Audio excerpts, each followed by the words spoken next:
debris being swept up there? And has there been any casualties?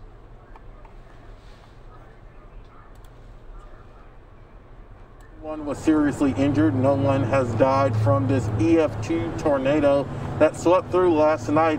The National Weather Service here saying that's the preliminary report, that it was an EF2, winds at about 115 miles per hour. Again, a lot of people very thankful for life, but a lot of people are without a home. About 75 families are displaced after this storm swept through the southern part of Arlington, which is about 25 minutes outside of Dallas, very close to the Dallas area.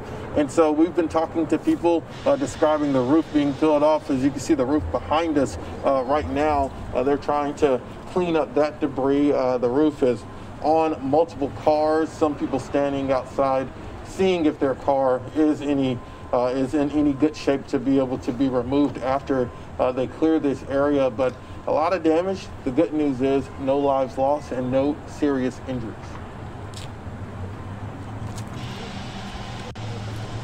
And Stephen, I was just kind of curious as well, you know, this really came up so suddenly last night. Did people have time to take cover and prepare for this, or was it just so sudden? What was the advisory? How long was it last night for people to prepare themselves?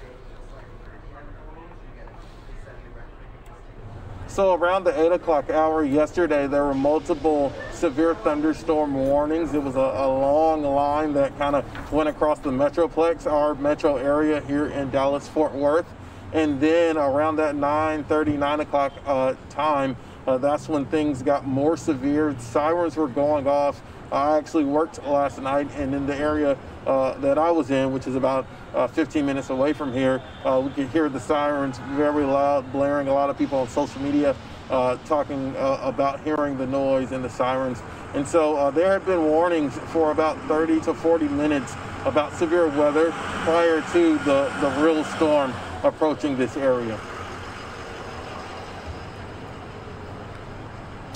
And just lastly, we wanted to ask as well, going forward, as the people look through the rubble there, are you talking to any people who may have survived this and kind of put your weather hat on here as well? This is pretty rare at this time of year, isn't that right? It's pretty late to get something so strong this late in the year.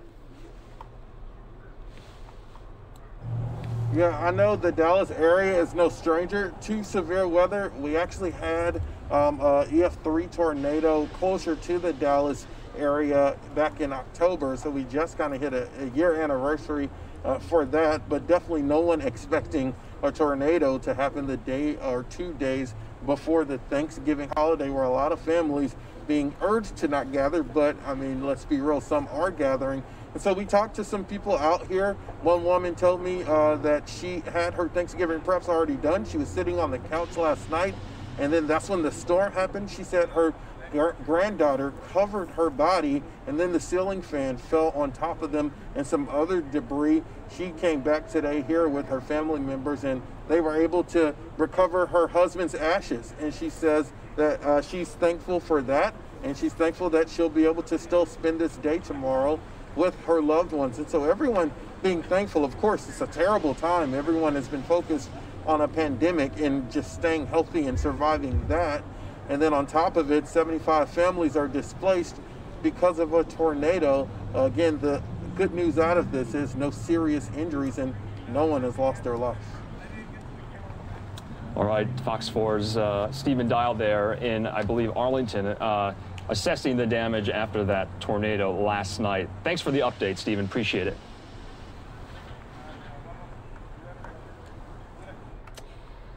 And 2020 just does not let up, especially now with some severe weather that we're glad to bring you here on News Now from Fox with that update. And we'll be following the story into today and possibly tomorrow if there's any updates that we can give you here.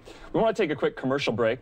It's going to be 2 minutes long. Some of you will see it, some of you won't, but we'll be back right here on News Now from Fox.